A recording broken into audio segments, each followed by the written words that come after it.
आ गया सास रानी का फोन अपने लाडले बेटे के पास। जरूर कोई ना कोई नई फरमाइश करनी होगी। शताक्षी ने उमंग के मुंह से हेलो मम्मी शब्द सुनते ही बड़ी जोरों से चढ़कर चिनचिनाते हुए कहा, जो कि उमंग के ऑफिस से आने के बाद रसोई में खड़ी उसके लिए चाय बना रही थी। लेकिन अब तो शताक्षी का सारा ध्यान उमंग और अपनी सास की बातचीत पर ही टिक गया। हेलो मम्मी, लेकिन ये आप किसके फोन से बात कर रही हैं? आपके फोन को क्या हुआ? ये तो कोई और ही नंबर है। उमंग ने बहुत ही आश्चर्य से अपनी मां संजना जी से पूछा। उमंग बेटा, मेरा रिचार्ज खत्म हो गया है और तुम्हारे पापा दुकान पर हैं, तो अपनी एक सहेली के फोन से बात कर रही हूँ। तुम बस मेरा रिचार्ज करवा दो, वरना हाथ बिल्कुल खाली हो जाता है। कोई जरूरत पड़ जाए तो मुसीबत। उधर से उमंग की मां संजना जी ने कहा, कोई बात नहीं मम्मी, आप परेशान मत होइए, मैं अभी आपका रिचार्ज करवा देता हूँ। इतना कहकर उमंग ने फोन रख दिया और अपनी मां का रिचार्ज करवाने लगा। शताक्षी रसोई में खड़ी खड़ी उमंग की नकल करते हुए बोली, मैं अभी आपका रिचार्ज करवा देता हूँ, जैसे कि यहाँ पैसे पेड़ पर उगते हैं। जब देखो तब ये बुढ़िया कोई ना कोई खर्चे की बात लेकर फोन करती रहती है। अब तो इसका कुछ ना कुछ हल सोचना ही होगा, वरना तो उमंग अपनी सारी कमाई उन पर लुटाता रहेगा। शताक्षी अपने पति उमंग के साथ उसकी नौकरी के चलते दूसरे शहर में रहती थी। उमंग के परिवार की परिस्थितियां उमंग के नौकरी करने से पहले बहुत खराब तो नहीं, लेकिन हाँ, थोड़ी सामान्य तो थी ही। हर खर्चे के लिए थोड़ा सोचना समझना पड़ता था, लेकिन फिर भी उमंग की कोई भी खुशी उसके माता पिता संजना जी और कार्तिक जी ने अधूरी नहीं रखी। अपनी छोटी सी ही आय में भी उसको वो सारी की सारी खुशियां प्रदान की, जिस भी चीज का इच्छुक उमंग था। जबकि उनके 2 बेटे और भी थे, लेकिन फिर भी बड़ा बेटा उमंग, और वो भी जब इतना होनहार और होशियार हो, तो कुछ तो दायित्व माता पिता का बनता ही है, फिर चाहे उन्हें उसके लिए अपने ही खर्चों से समझौता क्यों ना करना पड़े। बस आस उन दोनों की एक ही थी कि जब उमंग पढ़ लिख कर इंजीनियर बन जाएगा तो घर की परिस्थितियां बहुत अच्छी हो जाएंगी। वैसे तो कार्तिक जी हर जिम्मेदारी अच्छी तरह से उठाने की कोशिश करते, दाल रोटी तो चैन से चल ही रही थी, लेकिन संजना जी बेटे उमंग से छोटे मोटे खर्चे बता ही देती, जो वो सोचती कि ये सब उमंग ऑनलाइन कर लेगा। बस यही सब कुछ शताक्षी को बुरी तरह से खल जाता। वो ये बिल्कुल भी नहीं सोचना चाहती थी कि उमंग की अपने परिवार के प्रति भी तो कुछ जिम्मेदारियां हैं। शताक्षी के दोनों छोटे देवर भी अभी अपनी पढ़ाई लिखाई ही कर रहे थे, लेकिन जब शताक्षी ब्याह कर आई और फिर पगफेरे की रस्म के लिए अपने मायके गई थी, तब उसकी चाची और मम्मी ने उसे बस यही समझाने की कोशिश की थी कि तुम्हारा पति सॉफ्टवेयर इंजीनियर है, इसलिए खूब ठाट बाट से रहना, उसकी सारी कमाई पर तुम्हारा अकेली का ही हक है। उसको फिजूल में घर वालों के ऊपर खर्चा मत करने देना, पूरी तरह से उमंग को अपनी मुट्ठी में कसकर रखना, वरना वो सब कुछ अपने घर वालों पर ही लुटाता रहेगा और तुम खड़ी खड़ी उसका मुंह ही ताकती रह जाओगी। हम लोगों ने महसूस किया है कि उमंग अपने परिवार के प्रति कुछ ज्यादा ही समर्पित है। बिल्कुल सही कह रही हैं मम्मी और चाची आप लोग, शताक्षी ने उन दोनों की ही बात का समर्थन करते हुए कहा, क्योंकि मैंने इतने दिनों में ये गौर भी किया है कि उमंग अपने परिवार वालों के प्रति कुछ ज्यादा ही फिक्र दिखाता रहता है।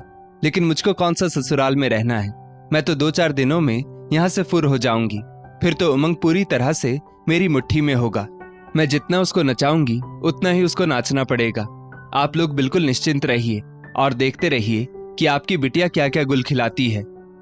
हाँ बेटा, तुम बिल्कुल सही कह रही हो, लेकिन इस बात का बहुत ज्यादा ध्यान रखना। देखा नहीं था कि उमंग की मम्मी उसको इंजीनियर बताते हुए गर्व से फूली जा रही थी, लेकिन अब ये गर्व करने का अधिकार तुम्हारा है, ना कि उनका। चाची और मम्मी शताक्षी को भड़काने का प्रयास करते हुए बोली, मम्मी और चाची आप लोग पूरा विश्वास रखिए मेरे ऊपर, अब तो उमंग मेरा है, सिर्फ मेरा। आखिर उसने 7 फेरों में मुझसे साथ निभाने का वादा जो किया है। शताक्षी ने अपने हाथों को हवा में लहराते हुए बड़े जोश के साथ कहा। बस यही अरमान लिए वो बेंगलुरु आ गई। अब तो बस मैं और उमंग, तीसरा कोई भी नहीं। लेकिन उसको चिढ़ तब लगती जब वो देखती कि सास ने यहाँ भी उसका साथ नहीं छोड़ा। उमंग के छोटे दोनों भाई भी उससे कोई ना कोई खर्च बता ही देते।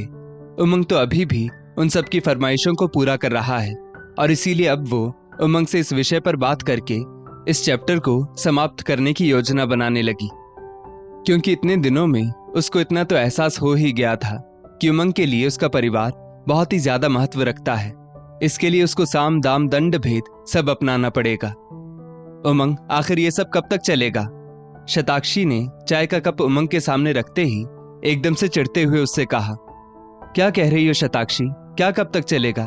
कोई दिक्कत है क्या तुमको यहाँ पर? उमंग शताक्षी की बातों का मतलब ना समझते हुए आश्चर्य से बोल पड़ा, मुझको क्यों कोई भी दिक्कत होने लगी? और इतना नादान बनने की भी कोशिश ना करो कि जैसे कुछ समझ ही नहीं पा रहे हो। उमंग की बात ने तो जैसे आग में घी डालने का काम किया और शताक्षी फिर से दुगनी तेजी से चिड़चिड़ाकर भड़क उठी। शताक्षी, मैं बिल्कुल भी नहीं समझ पा रहा कि तुम आखिर कहना क्या चाहती हो। जरा साफ साफ अपनी बात कहो, तब तो मुझे कुछ समझ में आए। उमंग फिर से शताक्षी के रोष भरे शब्दों के विपरीत कोमल शब्दों में बोला, क्योंकि उसके संस्कार ही कुछ ऐसे थे। हमेशा उसकी माँ ने उसको नम्रता पूर्वक रहना जो सिखाया था।